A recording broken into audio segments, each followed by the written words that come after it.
Pag na-trade pa sa yung magaling na player sa isang team na hindi nagcha-champion, ika nga nila masakit man sabihin, farm team, pag napunta ka pa doon, mababa na ang chance mo makapag-champion. Mas mababa ang moral mo, aalis ka na lang.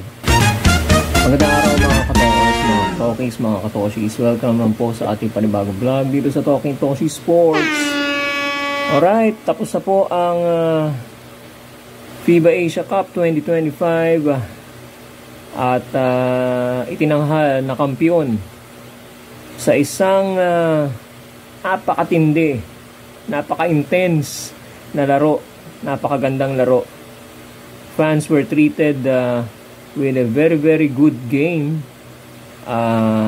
finals game between Australia, the Australia Boomers versus China. Okay? Ang ating final score 90-89. Kung pumasok yung tira ni hindi ko na alam kung sino yung tumira, basta yung last possession kasi is sa China. Nag-tres ang China. Kung pumasok yung champion ng China, it could have gone either way. Okay? Ang daming lead changes, ang daming palitan ng lamang. Lumamang pa ang China ng 15 yata, ang pinakamalaki. Okay, second or third quarter, hindi ako nagkakamali. Pero nahabol ng Australia. Okay? Yan. Sa third place naman, nanalo Iran over New Zealand. Okay?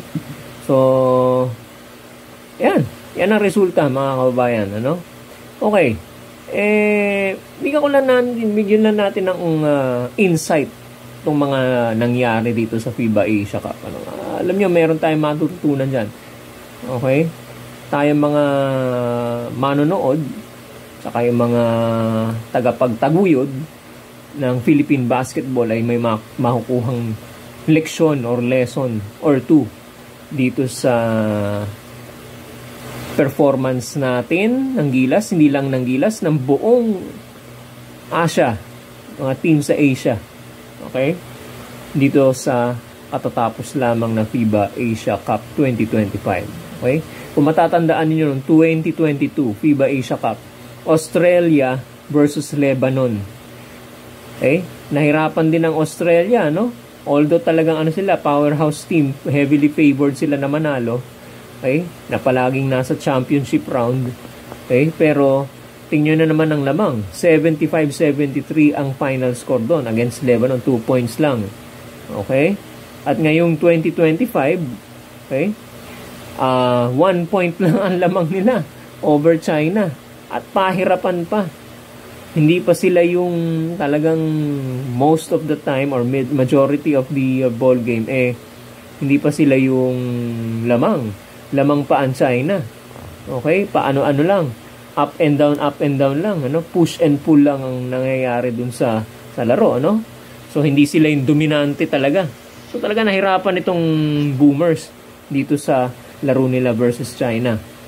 That's 2 straight Asian Cup finals na kung saan yung Boomers sumailalim sa dalawang Asian team na masasabi na rin nating powerhouse kasi lumaban sa Australia Okay? Hindi tambakan ng laro. Okay? Na ito nagpapatunay sa aking palagay, Nagpapatunay lang na itong mga teams ng Lebanon, ang China, okay? At Iran at minsan tayo, Gilas Pilipinas kayang iangat ang laro laban dito sa mga Oceania Giants. Kasi di ba nga, hindi naman sila dati part ng Asia. Nasa Oceania sila. Oceania League. Okay? Pinasok lang sila noong 2017. Okay? At biglang nagbago ang kompleksyon ng laruan sa FIBA Asia. Okay? Yan. At hindi na ako magtataka, mga kababayan.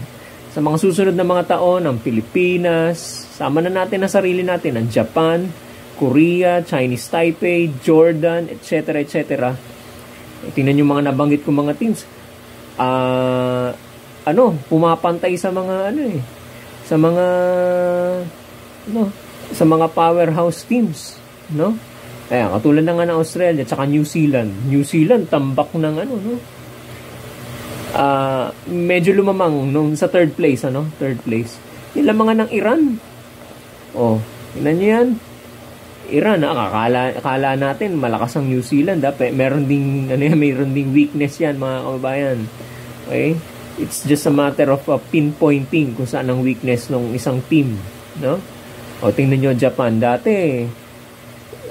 Natatalo natin ang Japan ngayon. Although hindi pa natin nakakalaban ng Japan this recent years.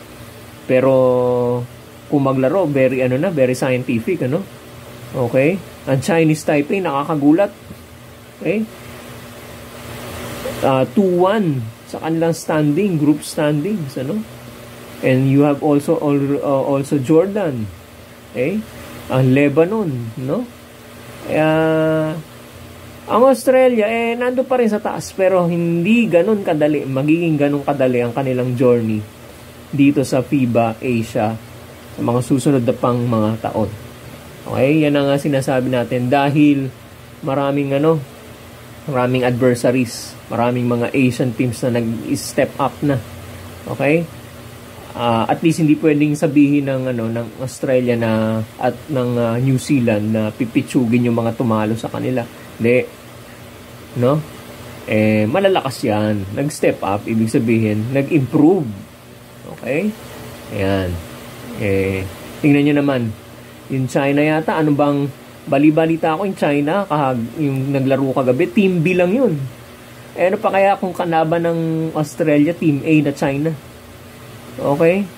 So, yan. No? Yan ang matututunan natin sa FIBA Asia Cup na nangyayari.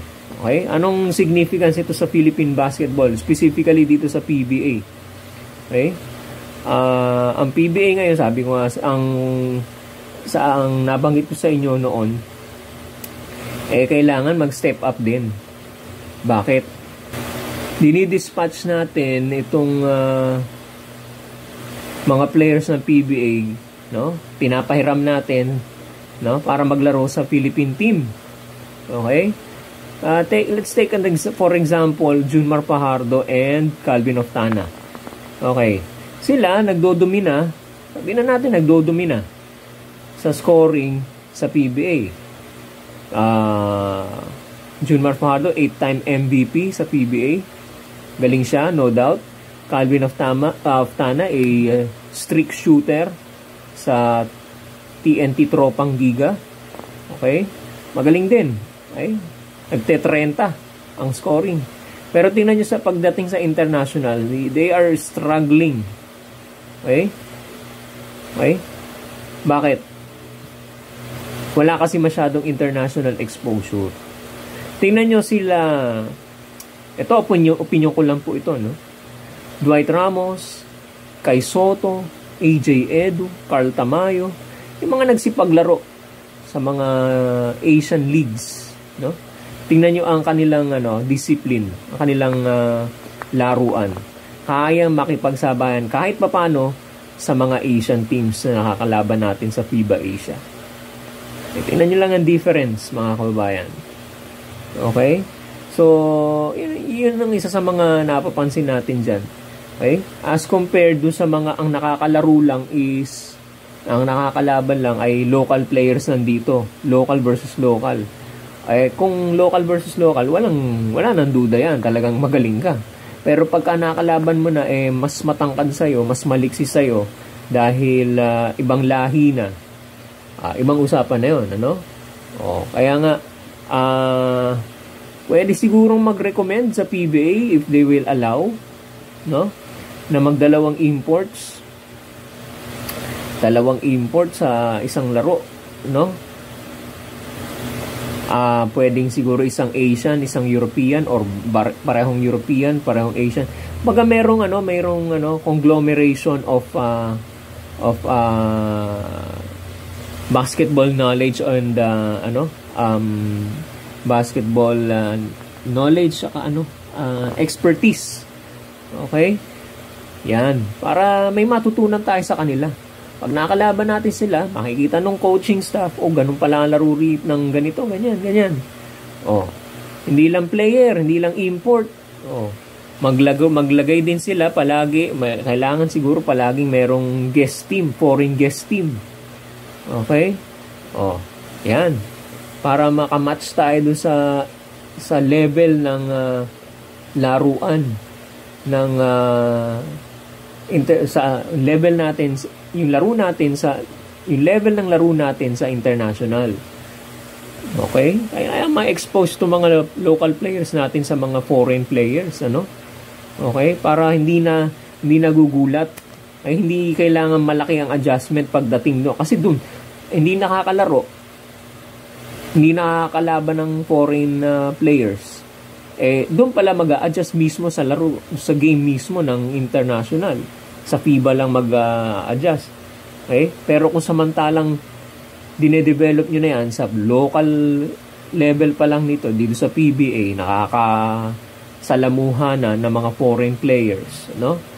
Kahit anong lahi pa yan. Okay? Mas aangat ang kanilang level of excellence or play or paglalaro. Hindi na mahihirapang mag-adjust pagdating sa international play sa playing field, Ayan. So, kailangan din ng PBA, ito suggestion lang to mga kabayan. Imbis na i-ban ninyo. Okay? Suggestion lang to Huwag kayong magagalit mga nandyan sa PBA kung nakikinig man kayo. Mag-promote kayo ng development ng player. Huwag niyong pipigilan yung mga nagpupunta sa abroad o naglalaro para sa ibang liga. Kasi paraan yan, or maybe paraan nila para mas ma-improve pa nila yung skills nila. Para pagdating ng araw, well-versed na sila, well-exposed sila sa international competition na nakakalaban nila mga foreigner, hindi lang local players or Filipino. Okay? So, bayaan silang maging imports sa ibang bansa, sa ibang mga teams, foreign teams, Yan. Okay? So, ano pa?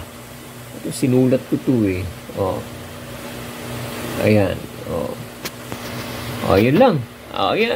In a nutshell, ang bottom line yan is international exposure. Okay? Hindi mo kailangan pumunta sa ibang bansa para magkaroon ng international exposure ang PBA. Papasukin mo sa liga. Okay? Mag-invite ka ng foreign teams, imports, okay? Kaya dapat tanggalin na yung height height limit para makaranas tong mga players natin sa local na makapaglaro ng medyo matangkad-tangkad sa kanila para mabanat-banat man ang buto at mag-improve, Para kung sakaling makakita ng kung sino man ito pwede ito sa international. Lumalaban pwede ito sa international, ibig sabihin lumalaban ito dun sa mga import na pinasok natin dito sa PBA, guest team na ipinasok natin sa PBA, malaki ang chance nito, ng player na to or ng team na ito or nitong grupo ng mga players na to. Okay? Magaling. Okay? Nakikipag talagang girian talaga, makikita nyo ngayon, umaangat ngayon yung level of excellence sa paglalaro. Yung performance sila sa loob ng court.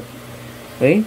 So, sana, magkaroon ng improvement sa PBA. At makikita nyo, yung viewership, yung attendance, gate attendance sa mga venues, maaring makahatak niya ng mga tao.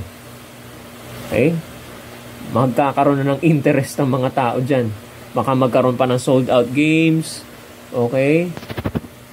So, para magkaroon tayo ng, kumbaga, malay nyo, maging world class pa ang PBA dahil dyan sa mga international mga players ay inaalaw nating ipasok. Alright? Iyan ang isang paraan para ma-improve ang ating performance pagdating sa international competition. At wag nating pababa para hindi na rin umalis. O PBA ayaw nyo umalis yung mga local players natin at maglaro sa ibang bansa. Maglagay kayo sa loob ng mga international exposure. Chance nila para magkaroon ng international exposure. So to speak. Ilagay mo sa loob. Doon sila makipagbakbakan. O dito na lang kayo, wag na kayo umalis dito sa PBA. Kung talaga ayaw nyo umalis yung mga players, wag yung parusahan na 3-year ban. Tatrabaho lang yung mga players na yan eh. Tapos paparusahan mo. Bakit kaya hindi nyo palitan yung sistema sa loob para gumanda at makapanatili at di umalis yung mga players dyan? Okay? Baka kasi monotonous na yung laro, paulit-ulit na lang. Sila rin ang naglalaban. Sila rin ang pumapasok sa finals. Okay? Yan. Nagsasawa na ang tao. Yan ang resulta. Nagsasawa na rin yung player. Pag nagsawa ang player, mababa ang performance. Okay? Pag na-trade pa sa yung magaling na player sa isang team na hindi nagcha-champion, ika nga nila masakit man sabihin, farm team, pag napunta ka pa doon, mababa na ang chance mo makapag-champion. Mas mababa ang moral mo, aalis ka na lang. Parang si Christian Standhardinger. Kung saan napunta mga team, no? Kinuha na San Miguel, Trinidad, Northport sa Ginebra, okay na naman. Inalis na naman sa Ginebra, napunta ng terra firma. Ano nangyari? Nag-resign. Nasaan siya ngayon? Hindi natin alam kung nasaan siya. Sayang yung talent. No? Yan. So, itong lahat ng ito mga kababayan, opinion ko lang po ito mga kababayan. Kayo, ano po opinion ni Rio dito sa aking tinatalakay? Maganda po ba na baguhin ng PBA yung nasa loob para hindi na umalis yung mga players sila? At itong anong sa tingin nyo natutunan natin ng mga basketball fans at Philippine basketball yung industriya ng Philippine basketball dito sa katatapos lang na FIBA Asia Cup 2025 sa Jeddah. Lagay nyo lang po ang inyong mga opinion at mga saloobin dyan sa ibaba ng video na to sa comment section at babasahin po natin yan mga kababayan. Samantala, hanggang dito na lamang po ang ating video vlog. Maraming salamat po sa pagtutok at panonood po ninyo. Huwag po niyong kalimutang mag-subscribe sa ating YouTube channel sa mga bagong pasok, sa mga bagong nanonood, Talking Toshi Sports. Maraming salamat po muli sa inyo lahat at magandang araw po sa inyo lahat. Bye-bye.